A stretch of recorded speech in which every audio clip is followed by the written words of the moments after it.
वैसे देखो भाई, ऑप्शन ट्रेडिंग जो है ना आपकी बस की बात नहीं है। अब आपके दिमाग में ये क्वेश्चन क्रिएट हो रहा होगा कि भाई हमारे बस की बात क्यों नहीं है ऑप्शन ट्रेडिंग। चलिए इसको मैं बहुत ही अच्छे तरीके से समझाता हूं।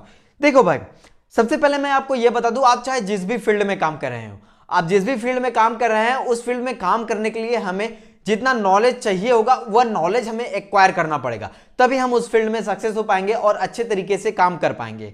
अब सीधा सीधा एक एग्जांपल समझिए कि जैसे कि मुझे यहां पर यूपीएससी का पेपर देना है, तो अब हमें क्या करना पड़ेगा, जीके, पॉलिटिकल साइंस, हमें जितनी भी किताबें होती हैं यूपीएससी से रिलेटेड, यानी कि तैयारी करने से रिलेटेड जो भी हमें इंफॉर्मेशन देती है, हमें उन सारी किताबों को पढ़ना पड़ेगा।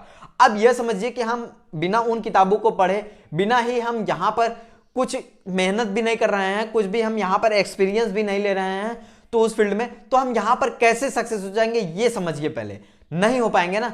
तो सेम कंडीशन यहां पर ऑप्शन ट्रेडिंग के साथ भी है। अगर मान लीजिए आप ऑप्शन ट्रेडिंग करना चाह रहे हैं, आप कुछ नहीं कर रहे हैं, आप सीधे ही अंदाजा लगा दे रहे हैं सी, अब हमारा मार्केट जो है अब जाएगा तो हम सी पर पैसा लगा दे रहे हैं, तो ऐसे कैसे होता है भाई। अगर सी पर पैसा लगा दिए हैं तो हम अंदाजा ही लगा देंगे कि भाई हम सी पर पैसा लगा दिए हैं, तो ऐसे में पैसा डूबने का चांसेस तो ज्यादा ही हो जाएगा ना। तो इसीलिए मैं आपको बता रहा हूं कि ऑप्शन ट्रेडिंग आपके बस की बात नहीं है। ऑप्शन ट्रेडिंग तभी आपके बस की बात होगी जब आप यहां पर ऑप्शन ट्रेडिंग से रिलेटेड आप यहां पर नॉलेज एक्वायर करें। अब नॉलेज क्या होता है कि देखिए, सबसे पहले तो आपको यह पता करना जरूरी है कि ऑप्शन ट्रेडिंग होता क्या है, ऑप्शन ट्रेडिंग कैसे किया जाता है, इसकी स्ट्रेटजीज क्या है, इसके जो कर्व बनते हैं ना, जैसे कि यहां पर ग्राफ अप जाता है, डाउन जाता है, ये सब आपको सीखना पड़ेगा कि किस ग्राफ पर हमारा ये अप जाएगा, कौन से ग्राफ पर हमारा डाउन जाएगा, ये सब हमें सीखना पड़ेगा।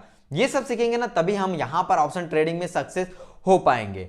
अब ज्यादातर लोग क्या करते हैं ना, अंदाजा लगा देते हैं कि भाई हाँ हाँ लग रहा है मार्केट सी होगा, मतलब अब जाएगा तो चलिए सी पर लगा देते हैं। अब वहीं पर गेम चेंज हो जाता है। जैसे कि आपको पता ही होगा कि ऑप्शन ट्रेडिंग में जो बैंक निफ्टी और निफ्टी होता है वो बहुत ही तेजी तरीके से वॉलेटाइल होता है। जैसे कि बैंक निफ्टी अभी हमारा प्रीमियम का प्राइस चल रहा है 40 रुपए, तो इट में भी हो सकता है कि अभी कुछ ही देर में, आधे घंटे 1 घंटे में 40 रुपए से बढ़कर 100 रुपए 150 रुपए भी हो सकता है।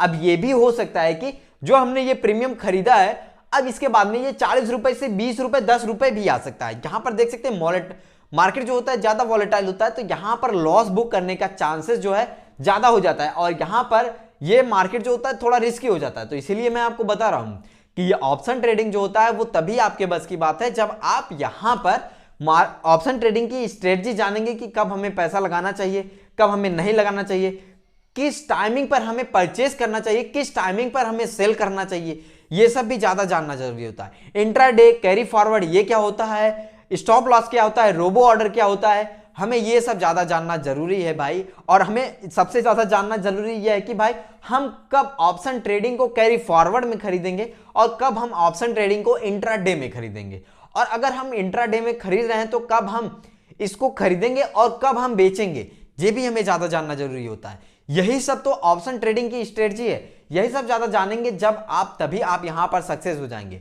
यदि आप यह सोच रहे हैं कि हम अंदाजा यहां पर तुक्का लगाते जा रहे हैं सी और पी पर, तो ऐसा नहीं होगा, लॉस बुक कर लेंगे भाई आप। ऐसा मैं भी पहले करता था कि भाई ऑप्शन ट्रेडिंग में तुक्का लगा देता था, सी और पी पर तुक्का लगा देता था, तो मैं यहां पर ज्यादातर लॉस बुक कर लिया हूं। आप सबसे पहले स्ट्रेटजीज को समझिए।